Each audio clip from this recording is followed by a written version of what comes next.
before we went, we had never seen the sub. We didn't know anything about it. There's very little information on the website, just that it's a state-of-the-art, one-of-a-kind carbon fiber submersible. I didn't know at that point that you drive the thing with an Xbox game controller. I didn't know that the ballast was, used construction pipes. You get there and then you start seeing this stuff, and now your mood crashes and you get a little worried. Like, is this the level of polish and sophistication we're talking about? And then you get the tour, and Stockton Rush, the designer of the sub, the CEO, explains to you that all of this stuff, the lights and the handles and the propellers, these are off-the-shelf parts because, well, not only are they inexpensive, but they're tried and true. They're mass-produced. So the part we care about is the pressure vessel, the capsule where the people are.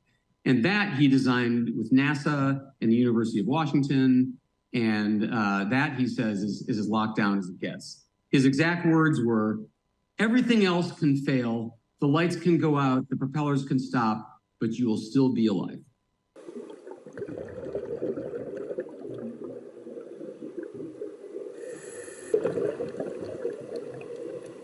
Yeah, you are bolted in from the outside.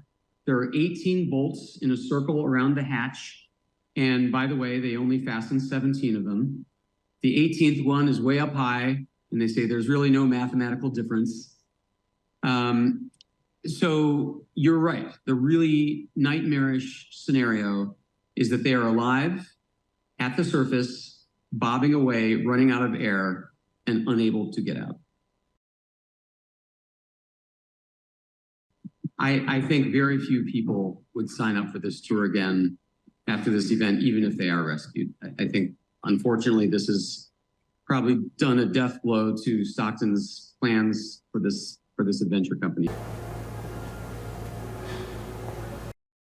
The phrase you keep hearing is they lost communications, and it's possible they're just out of range, that they came back to the surface and they're just out of radio contact with someone. I find that very unlikely, and I think they may be stuck at the bottom of the ocean. Perhaps there was a breach and water came in.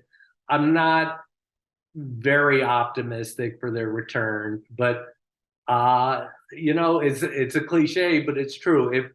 If this is the end for them, they went out doing something they loved.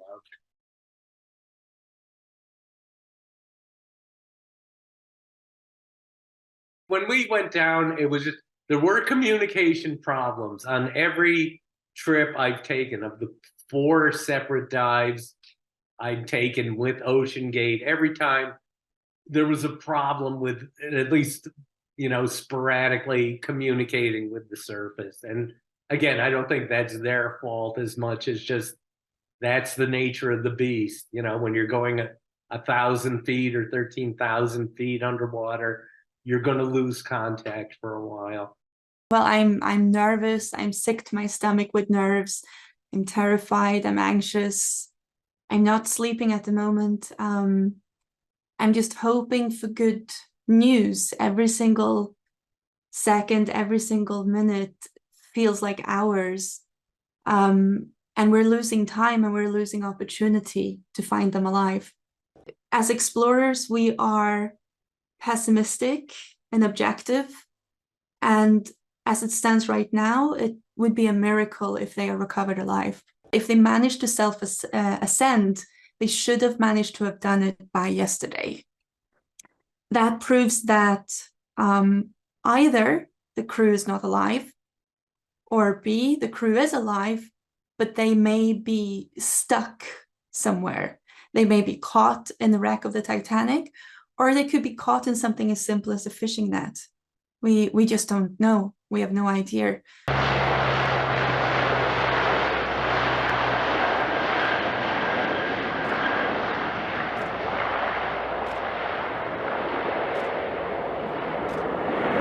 The area that we search is roughly about the size of Connecticut.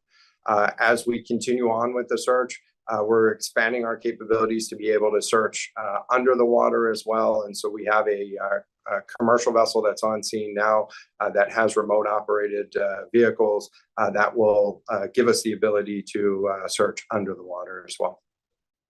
This is a complex case, and the Coast Guard doesn't have all the resources to be able to affect this kind of rescue, although this is an area that's within our search zone. My lead planner for this effort is called the SAR mission coordinator, the search and rescue mission coordinator.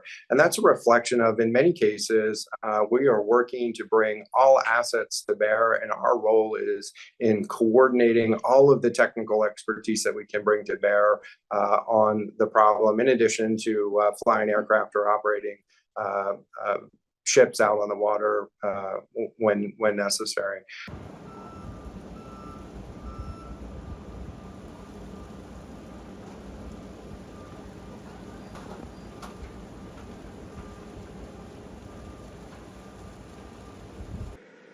These search efforts have focused on both surface, with C-130 aircraft searching by sight and with radar, and subsurface, with P-3 aircraft were able to drop and monitor sonar buoys.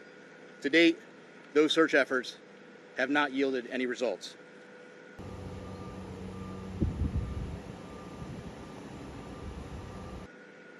Search efforts have continued through last night and today.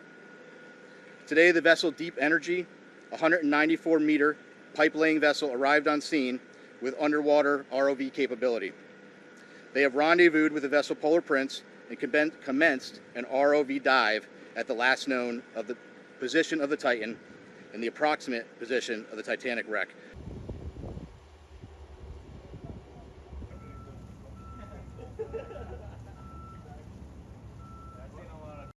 There's about 40 hours of breathable air left based on that initial report. Again, that was just the initial report based on 96 hours from when the vessel submerged.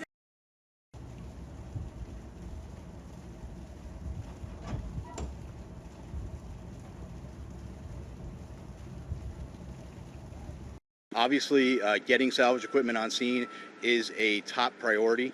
Unified Command is working through that to prioritize what equipment we can get there. There are ongoing operations right now via the U.S. Navy and Transcom to get equipment staged in St. John's and to get it on scene. I can't give you an exact timeline of when that's going to happen. What I can tell you is there is a full court press effort to get equipment on scene as quickly as we can.